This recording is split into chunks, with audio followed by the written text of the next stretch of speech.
नमस्कार दोस्तों, स्वागत है आपका एक बार फिर से हमारे यूट्यूब चैनल भारतीय साइंस में। और मैं हूं आपका दोस्त शिवम। आज जो हम लोग टॉपिक लेके आए हैं उसका नाम है 12 भाव और भाव के कारक।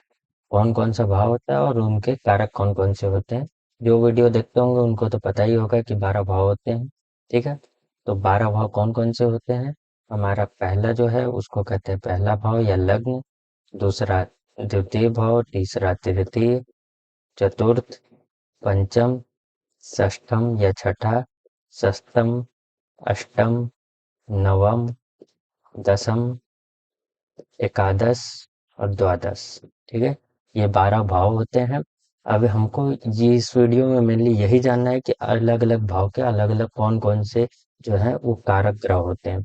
क्यों? क्योंकि जब मैं भाव भावपति भाव कारक सिखाऊंगा, जो कि सबसे मेन रूल है कुंडली का, वो जब आप सीखेंगे तो हमको हर भाव का भावपति पता होना चाहिए। और अगर आप अपने खुद की भी कुंडली देख रहे हैं तो आपको ये पता होना चाहिए कि जिस भाव से संबंधित आप फल देख रहे हैं उस भाव का कारक किस स्थिति में है, क्योंकि 33% जो है फल वो उस भाव के कारक पे भी डिपेंड करता है 100 में से। ठीक है, तो जानते हैं पहले घर का जो है कारक ग्रह जो है वो है सूर्य। पूर्व दिशा का कारक होता है सूर्य, इसलिए पहले घर का जो है कारक ग्रह है वो सूर्य। जब भी पहले घर की बात होगी तो उसमें 33% जो योगदान होगा वो सूर्य का होगा।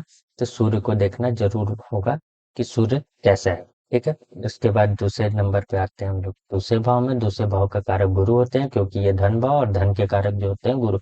ऋग तत्व की सीरीज में आपने देखा ही होगा कि गुरु जो है वो धन के कारक होते हैं। ठीक है, तीसरे भाव के कारक कौन होते हैं? वो होते हैं मंगल। क्योंकि आपने फिर से कारक तत्व का अगर आप सीरीज देखे होंगे तो मैक्सिमम चीज आपको इसमें पता होगी। जो पिछली सीरीज है, अगर आपने नहीं देखा तो जरूर जाएं उसे देखें। लाइक करें, शेयर करें, सब्सक्राइब करें उसको, ताकि ऐसे वीडियो आप तक और भी पहुंच सके। तो तीसरे भाव के कारक होते हैं मंगल, क्योंकि मंगल जो है वो पराक्रम के कारक है। और इसी भाव से छोटे भाई बहन भी देखते हैं, तो छोटे भाई बहन के कारक भी मंगल ही है। ठीक, चौथे भाव के जो कारक होते हैं वो होते हैं चंद्रमा, क्योंकि ये माँ का भाव है। और माँ के कारक भी जो कौन होते हैं? चंद्रमा होते हैं। ठीक है, इसलिए चौथे भाव के कारक भी चंद्रमा। पांचवे जो है, पांचवे के कारक होते हैं गुरु, क्योंकि यही है संतान का भाव भी और यही है ज्ञान का भाव भी। ज्ञान के भी कारक और संतान के भी कारक दोनों गुरु होते हैं, इसलिए पांचवा घर का भी कारक गुरुदेव ही होंगे। ठीक है, छठवें भाव का कारक जो है वो है मंगल, क्योंकि मंगल जो है वो ऋण के कारक होते हैं। ऋण अगर आपको परेशान कर रहा है या कुछ भी, तो मंगल की स्थिति देखना बहुत ही जरूरी होता है, इसलिए छठवें घर में कारक होते हैं मंगल।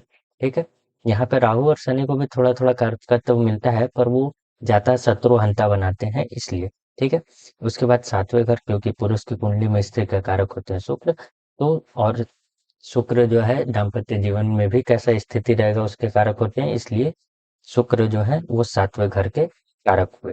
ठीक है, उसके बाद आ जाते हैं आठवें। आठवें में शनि जो है वो मैंने पिछले वीडियो में ही बताया था।